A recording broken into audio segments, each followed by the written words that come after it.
Hey everybody, just wanted to share a new knife with you.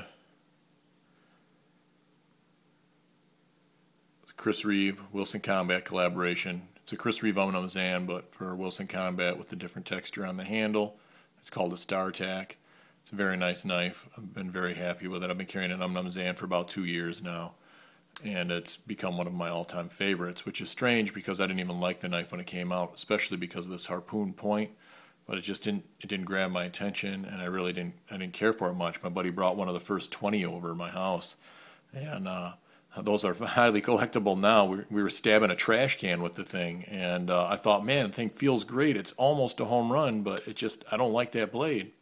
And as you guys know, if you follow the channel, they later came out with the Tanto, and I bought that, and that's what I've been carrying for about 2 years. And as time went on, there's been a lot of minor changes. And I mean, I could miss them if they tried to detail them all for you now. There's been a lot. I might have mentioned it in another vid, but I ended up getting a StarTac last minute when they changed the pivot. My buddy found two, and he had missed his because he sold that prototype, or first production of 20, and he wanted another one. So we both, that's probably his third, he bought and sold it a couple times. We both bought one. He ended up getting one with no lock bar stabilizer and the new jimping, which was a crazy knife because it shouldn't exist, but he ended up getting that. It's really nice, and as much as I didn't care for the lock bar over travel stop at first, sorry about that, try to focus for you. As much as I didn't like that at first, it's grown on me. I really don't care that it's there now. I think aesthetically it looks much better without it, especially on such a nice handle with the Wilson Combat milling on there. Their starburst pattern. I think that looks stupid, but now that I've had the knife for a while, I really don't care. I carried this one for about 2 weeks. Had the S35 blade, which for a long time I really didn't like S35 VN. And this knife was starting to change my mind. I did a little bit of light cutting with this one, and I call it light catches it. There's been no problems, unlike some of the other S35 Chris Reeves I've had. So I was pretty happy with it. And then a guy I know off the forums by the name of Brentech, he bought my carbon fiber large Sabenza. He's a really nice guy. We kept in contact, and he ended up getting one of these at the same time when they switched over the pivot. He found one online, and he got a pretty good deal on it. And it has the old style jimping. It's still an S35 blade, but there was no lock over travel stop. And to me, it's just a much more appealing knife that way,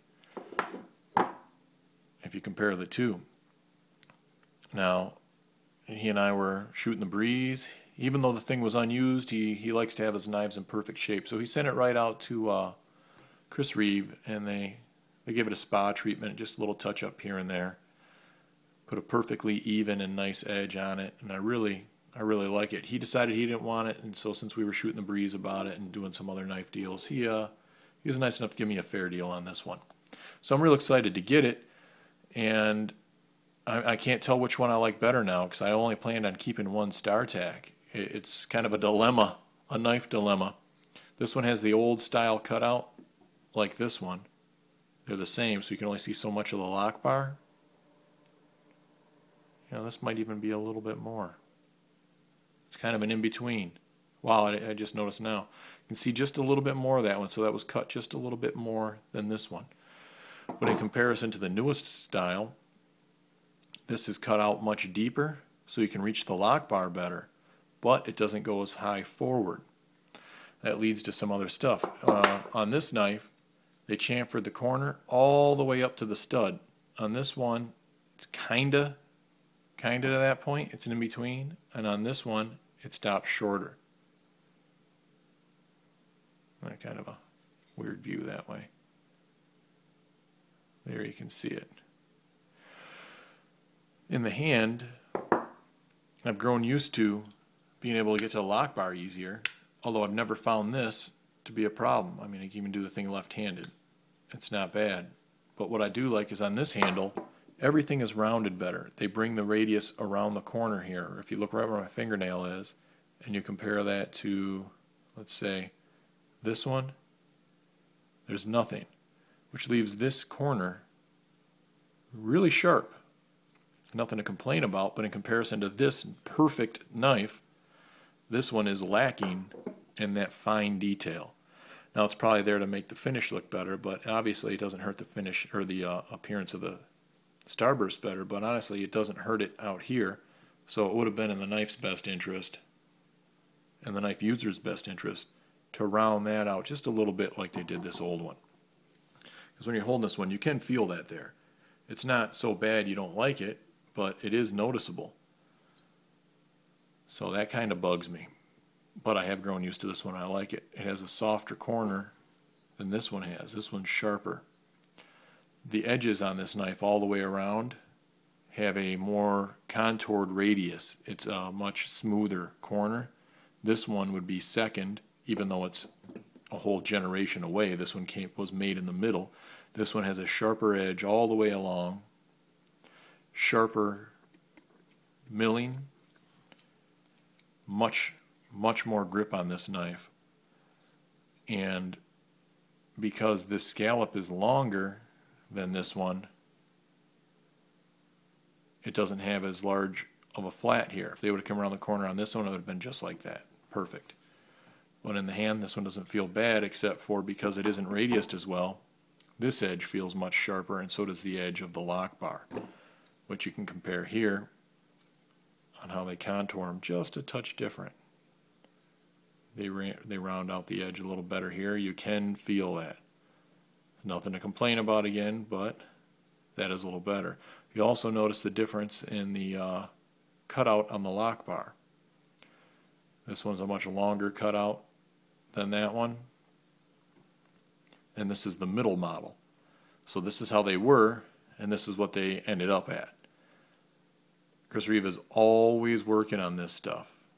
Always. So don't think just because you're getting another one it's going to be identical to the one you had. Here's 3, and there's 30 different minor detail differences between the 3 knives that you wouldn't even really notice unless you're looking for them or had another one to compare it to. You could look at pictures and not notice half of this stuff. Some of this, the sharp corners, I only notice by feel. And all 3 knives are great. I wouldn't complain about any of them. I don't know which ones are going to go and which ones are going to stay. I mean, obviously, this Tanto blade will never go anywhere, but I'm considering throwing that Tanto blade into one of these other StarTac handles and taking one of these blades, putting it in there, and letting it go. Tell somebody what they're getting and be done with it. Not sure yet.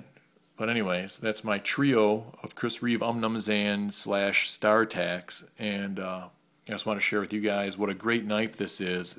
If you're shopping for one, if you're looking at reviews, you're doing all you need to do to try to make sure you're spending your $400 and some wisely, or $370 or $350 on the forum.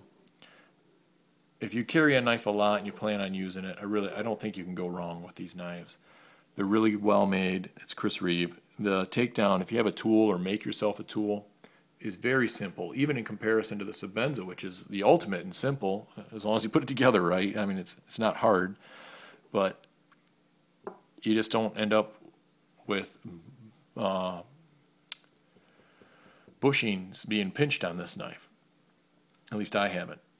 There's only 2 screws, and the thing is just outstanding. Yes, you need Loctite or Teflon tape or something to adjust it properly and make sure it doesn't unwind on you. But to be honest, I've carried this one for about 2 weeks with no Loctite, no Teflon tape or anything, and it hasn't needed adjusting. And I've carried this one for about a month and a half that way, and it's needed no adjusting. If I try really hard, I can turn this to loosen it, but it's not coming loose on its own, so it doesn't seem like anything to worry about to me. I may swap some of these out and see how they fit and see if the lockup's good and if there's any wiggle to them. And if there isn't, maybe I'll make the knife I've always wanted, which is a Tanto StarTac, or a Stanto. I don't know.